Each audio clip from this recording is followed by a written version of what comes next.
I'm Samy. In this video, we'll be drilling open a master combo lock to learn how it works inside and understand how to open any master combination lock with 8 attempts or less. If you haven't seen my last video on cracking master combo locks using an online tool I built, check that out first, while in this video, we'll go over how all the pieces work together. I'll also give you a further sneak peek into a motorized, 3D printed Arduino-based device that can crack master locks in under 30 seconds. So let's begin. One thing to note is that for many years, it's been known how to reduce a combo lock down to 100 possibilities, while my new attack only requires us to perform 8 attempts maximum.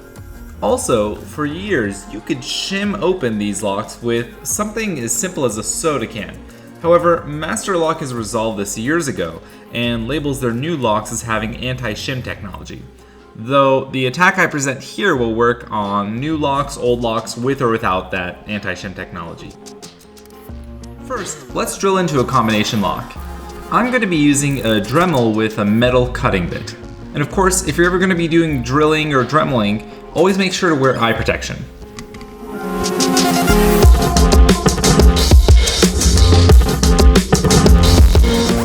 Let's do this.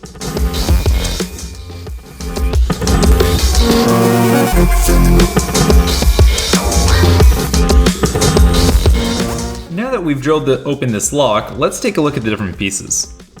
First we have the dial, which is what we turn to enter the combination. We have the shackle itself that we pull on, the outer shell. Now on the back, we have the back plate.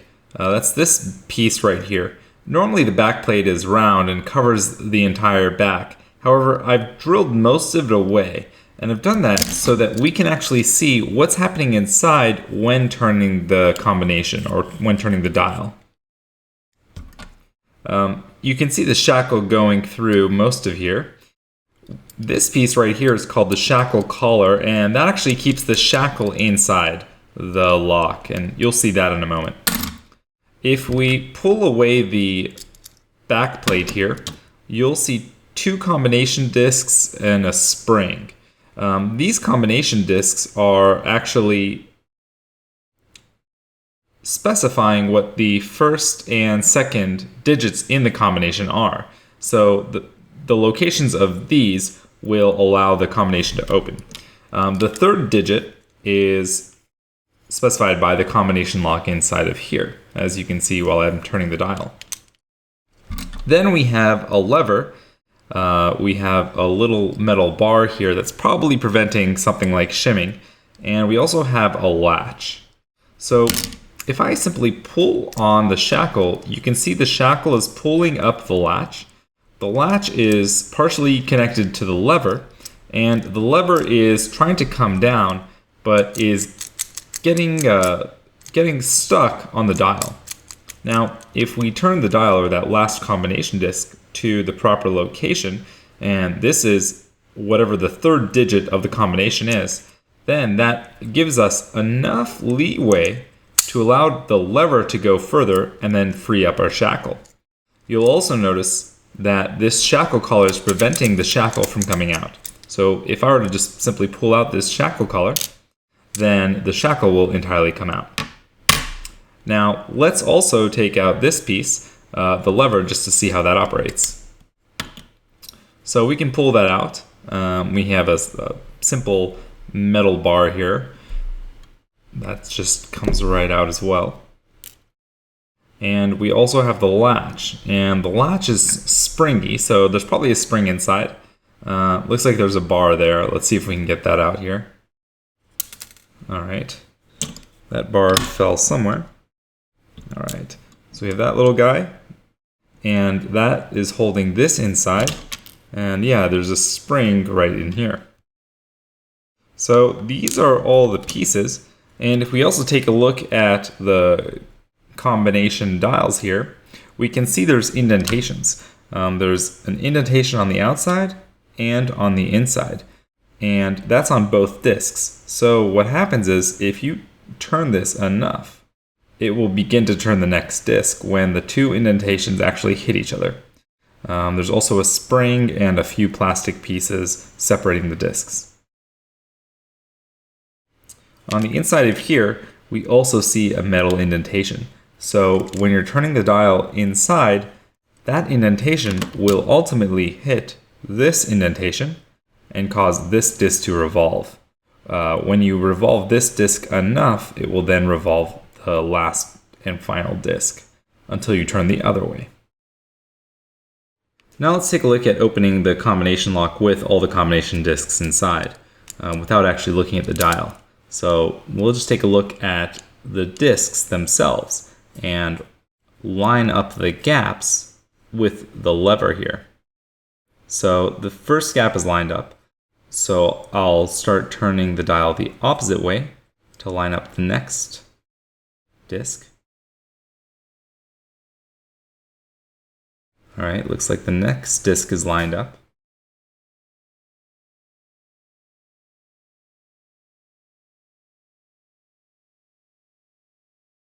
Looks like all three are lined up, which allows us to free the shackle. So now let's take a look at the vulnerabilities that exist in the combination lock. If you recall, we have these indentations in the combination discs, and they exist on these two combination discs as well. If you take a look at the first and second combination disc, they both have two indentations, one on either side. And the combination discs meet to turn each other. So when I turn one combination disc, it will ultimately turn the other after a certain amount, after a revolution. Now what's interesting about this is while this combination, or this indentation, will hit the inner indentation on the lock, and the inner indentation on this guy will hit the inner indentation here. There's ultimately one more indentation, and that's on the outside of this yellow piece right here, or right next to the yellow piece. And that's not actually used for anything. So there's actually no need for this indentation. However, it's probably there simply because it allows master to produce one piece. The middle and the outer combination discs can now be created identically rather than creating two different types of pieces. So this normally wouldn't be an issue, except it actually leads to a vulnerability that I found within the lock. So if you remember from the first video, I asked you to find a resistant location. And what I asked you to do was to pull on the shackle and turn the dial and wait for resistance. I'm going to use a magnet to hold this piece in place here. And now I'm just going to turn the dial so we can see what happens. You can see the discs turning. And we're not going to feel any resistance because there's nothing to resist against. But when I asked you to find the resistant location, what I was asking was for you to pull the shackle about halfway up. Not all the way, just sort of halfway. And then I asked you to turn the dial and feel for resistance once per revolution. So if we turn the dial,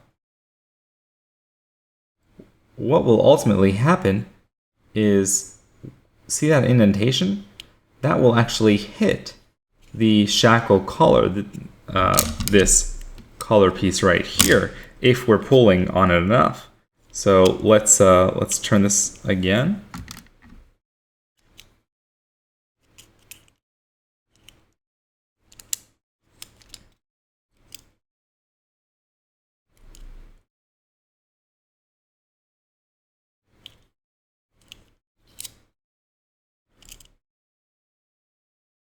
And what we find is that we get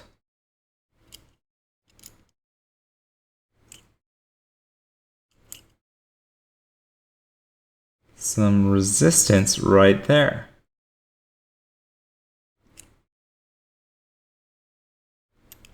And every time I turn the dial at the same location, I'll feel that resistance. And let's find what location that is. So it's around 8.5 here. That the indentation on the dial will hit the shackle collar while we have this pulled up. And if we don't have this pulled up, then we won't actually feel any resistance. That's why I have you pull it up about halfway. So let's actually document this.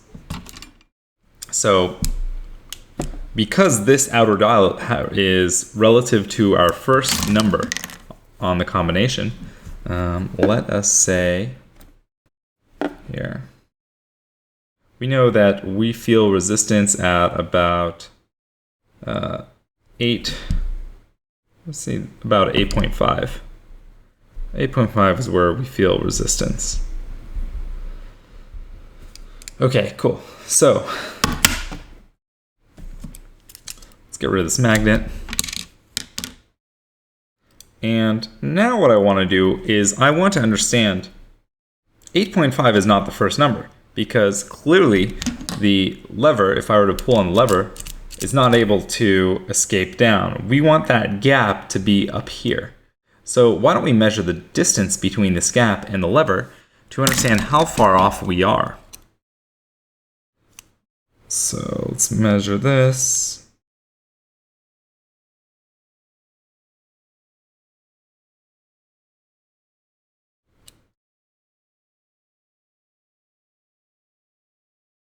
So the gap to the lever is about 8.64 millimeters away.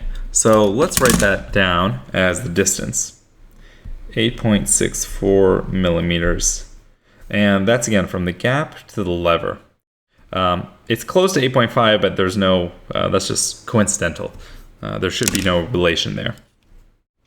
So now what I want to do is actually want to find the circumference of the area around the circle, because I want to know how many times I have to turn the digit.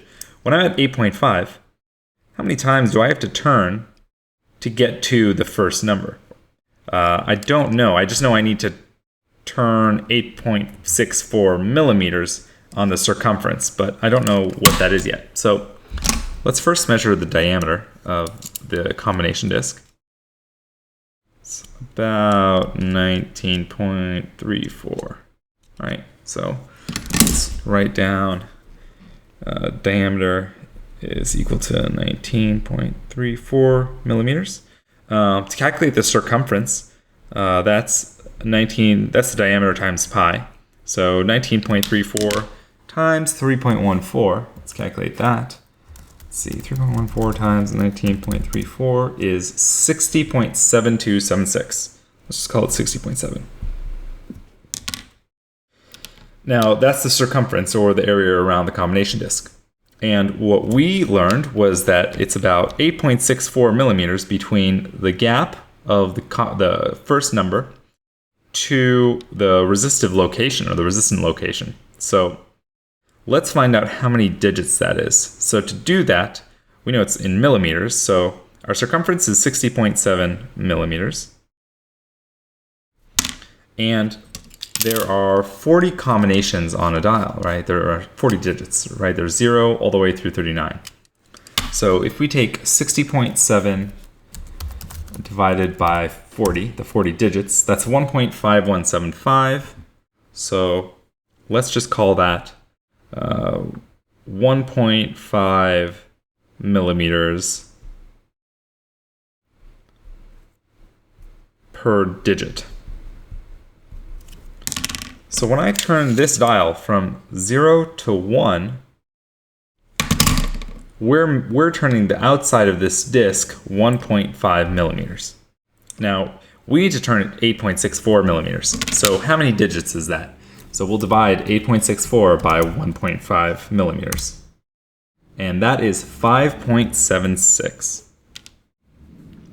So 1.5 over 8.64 is, let's see, 1.5 over 8.64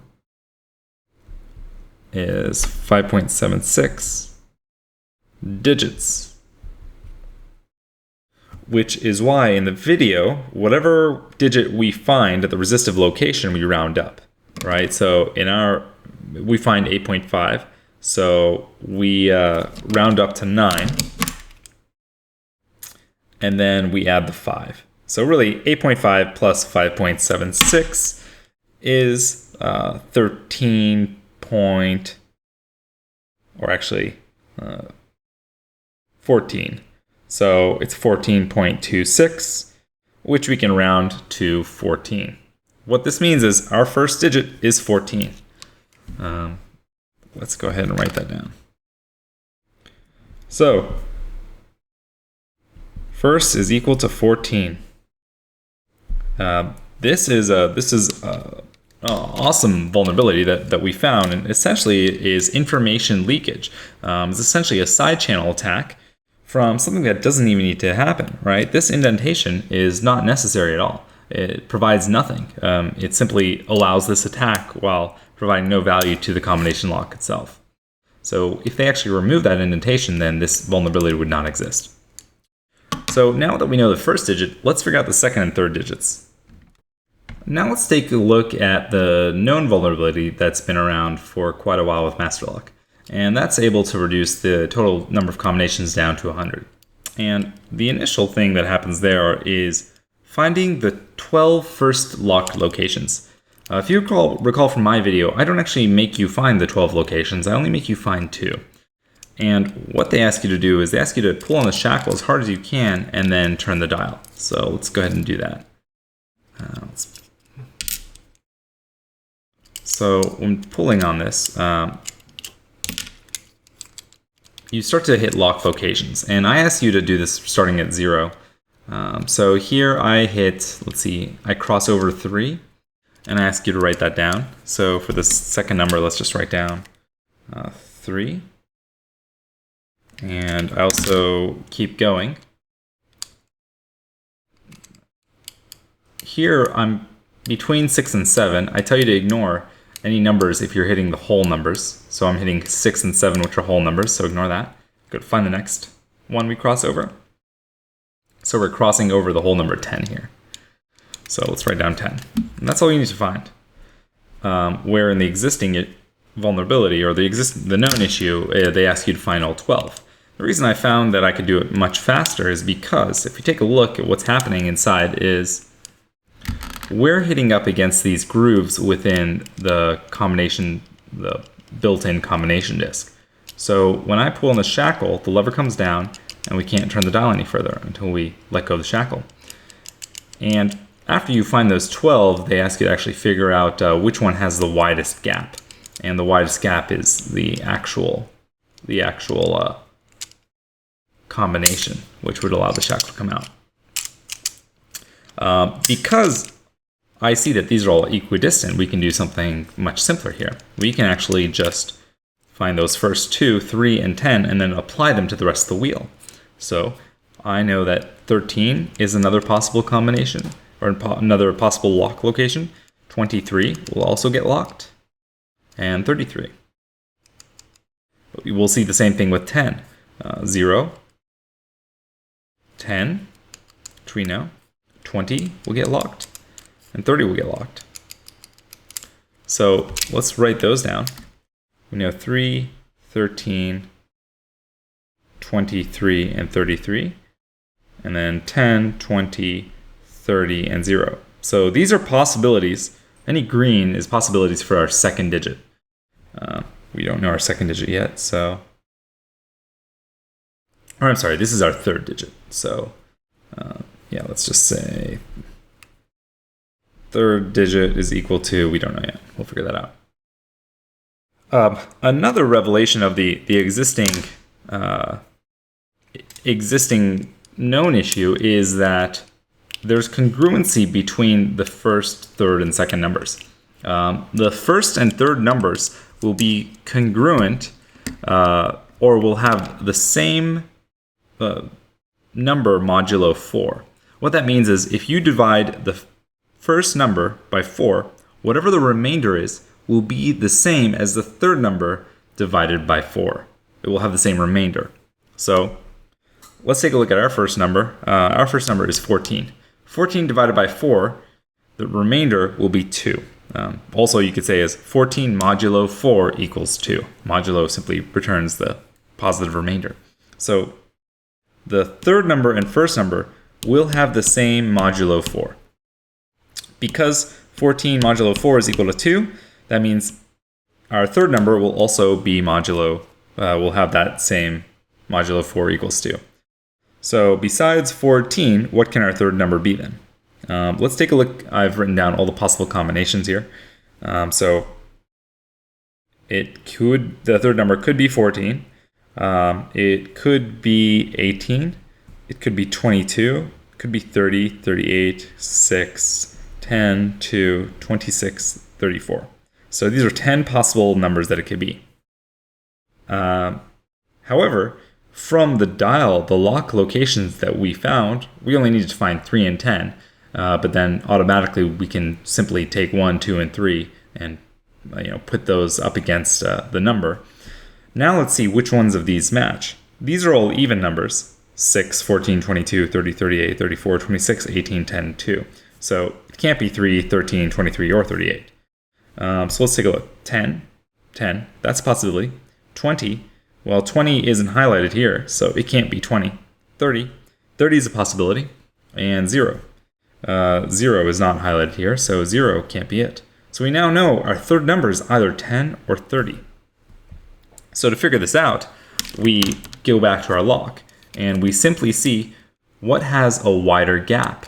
So let's pull up on the shackle and turn. And we see we're getting about 9.2 to maybe 10.1. And let's go to 30. And we see we get a much wider gap. We get maybe 29.4 or 29.5 to about 30.5. And it's also centered better. And that is the correct number. So we now know that our third digit is 30. So we can go ahead and we know that's 30. Let's also circle our first number here. And we also know that the second number is also congruent. The way the second number is related to the first and third numbers is that the second number modulo 4 plus 2 is equal to the third number modulo 4. So plus 2 just means it's offset by 2. So if 14 is our first number, which we know that, then our second number will be offset by 2, but congruent by 4. So we can say it's either going to be 12, which is, again, 2 away from 14. Now we can go 4 away, so 1, 2, 3, 4. Actually, I shouldn't be circling these, but since we don't know what they are yet. Okay, so it could be 8, it could be 12, it could be 4, 20, 28, 36, it could be 0, 8, 16, 24, 32. So really, we're only left with 10 possible combinations. We know our first number is 14. We know our third number is 30.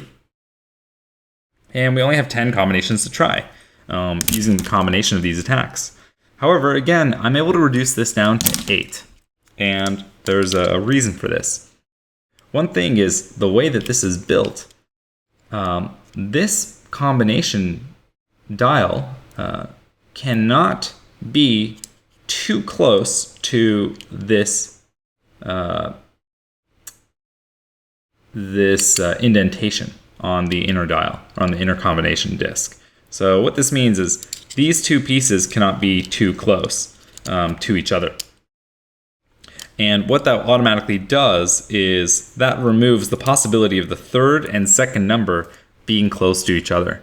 What this means is if we take the third number, which is 30, we can actually cross out the numbers that are within 2. So it's not going to be 28. 30 is our third number, and it's not going to be 32. So this leaves us with the possible numbers 0, 8, 16, 24, 4, 12, 20, and 36. And from there, we should be able to open this. Let's go ahead and try each possibility here. So I have everything inside here. Let's put the shackle collar back. All right, so we can't open it right now. So let's try all the possible combinations. First, let's try, so we know the first number is 14. We'll start with 0. So we always pass the first number once. Let's go to 0. Let's go to 30. And that's our actual number. So 14, 0, 30 is our correct number. We got lucky being the first one in that scenario, but this would only take 8 possible combinations. And that's that. If you enjoyed this video, please hit like and subscribe. If you missed my last video on cracking master combo locks, you can click here. My next video will detail the motorized 3D printed Arduino based device I've created for cracking combo locks, so be sure to subscribe if you're interested in that. Also, if you'd like to get more sneak peek videos and first looks at the hacking tools I'm creating and research I'm doing, please join my mailing list here, or you can do it from my website at samy.pl. Thanks.